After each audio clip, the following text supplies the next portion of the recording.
Bell पत्र के पत्र को तोड़ने से पहले एक नियम है कि बेल पत्र के पत्र को वृक्ष से जब तोड़ा जाता है तो सबसे पहले उसको मंत्र दिया जाता है। क्या कहा जाता है? ओम नमः शिवाय। बेल पत्र के पत्र को पेड़ पे से जब तोड़ा जाता है तो ओम नमः शिवाय का नाद किया जाता है। और बेलपत्र के पत्र में, इसमें तो वो नहीं है गूठी, बेलपत्र का जब पत्ता टूटता है तो यहाँ एक गूठी आ जाती है। देखा है आप लोगों ने? जम के तो बोलो, देखा है? तो बेलपत्र के पत्र में जो गूठी होती है उसको भी जब तोड़ा जाता है, उस गूठी को जब अलग किया जाता है तब भी शिव मंत्र उसको दिया जाता है। ओम नमः शिवाय।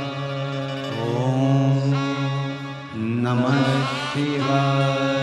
ओम नमः शिवाय। वृक्ष पे से पत्ते को तोड़ा तो मंत्र दिया, गूठी को तोड़ा तो मंत्र दिया, और बेलपत्र के पत्ते को जब तोड़ा जाता है मंत्र, पत्ते को तोड़ने से पहले मंत्र प्रदान किया जाता है, और जब तोड़ा जाता है तो कहा जाता है, हे माँ पार्वती, हे माँ गोरा, चलो तुम्हें शिवजी ने बुलाया है मेरे कल्याण के लिए। माँ, आपको शंकर जी ने याद किया है, मेरे ऊपर बहुत दुख है माँ, कल्याण करिए, चलिए मेरे दुख को समाप्त करिए,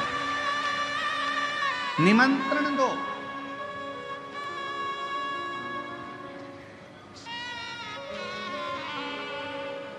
पहले नंबर पर क्या देना है बेलपत्र के पत्र को तोड़ने से पहले?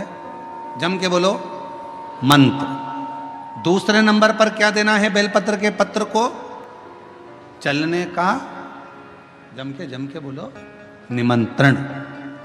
मां पार्वती जी से कहो, हे मां गोरा, हे मां पार्वती, हे मां चलिए, आपको शिव जी ने याद किया है। मां, हे मां पार्वती, हे मां गोरा, मेरे कल्याण के लिए, मेरे दुख को दूर करने के लिए, मेरी तकलीफों को हरने के लिए, हे माँ गोरा, मेरे कष्ट को समाप्त करने के लिए, माँ गोरा, मेरा भंडार भरने के लिए आपको शिव जी ने याद किया है, निमंत्रण दो।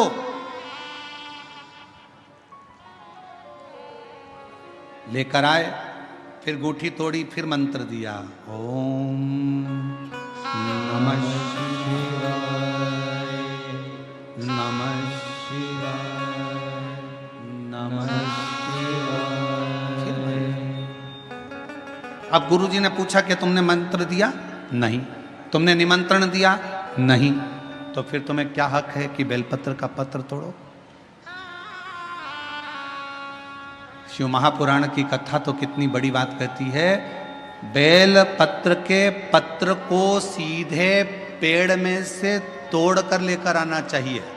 बेलपत्र की डंडी, कई माताओं की, कई भाइयों की आदत होती है, बड़ी सी डंडी होती है, उसको वहां से काट लिया, तोड़ लिया, पूरी की पूरी डंडी तोड़ कर लिया है, फिर घर पर आकर उसमें से पत्तियां तोड़ ली, जो डंडी थी उसको पटक दिया। ना ना ना, ये गलत है, ये गलत है।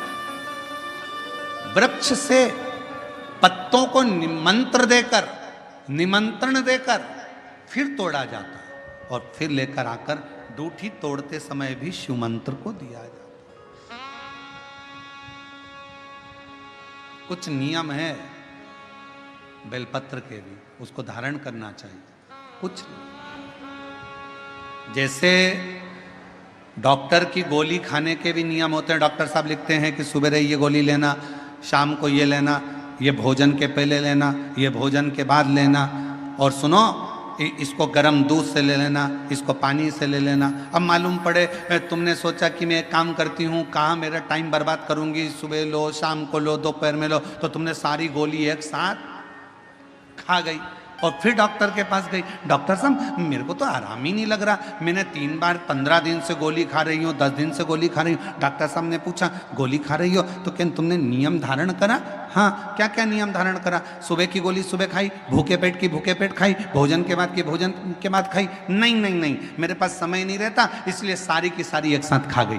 डॉक्टर ने कहा इसीलिए तो दवाई असर नहीं कर रही है, दवाई खाने का भी तरीका होता है। आवाज सेट नहीं है भाई, दवाई खाने का भी तरीका होता है।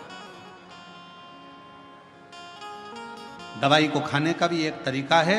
उस दवाई को खाओगे, आनंद पाओगे, स्वस्थ हो जाओगे, रोग मुक्त हो जाएगा। तो दवाई के खाने का भी तरीका है। उसी तरह गुरु कह रहे हैं, संत ने कहा कि तुमने गलती करी, तुमने करी। पहले मंत्र दो, फिर से बोलो, पहले मंत्र, फिर निमंत्रण, फिर दूठी तोड़ते समय, फिर मंत्र, फिर ओम नमः शिवाय, ओम नमः शिवाय, ओम नमः शिवाय। फिर मंत्र के बाद निमंत्रण दो। माँ पा, हे माँ गौरा, साथ में बोलो, हे माँ गौरा, हे माँ पार्वती, चलिए आपको देव अधिदेव महादेव बुला रहे हैं। मेरे दुख को काटने के लिए, कष्ट को मिटाने के लिए, तकलीफों को मिटाने के लिए माँ आपको शिव ने याद किया है। पत्र लेकर फिर शिव के पास चले।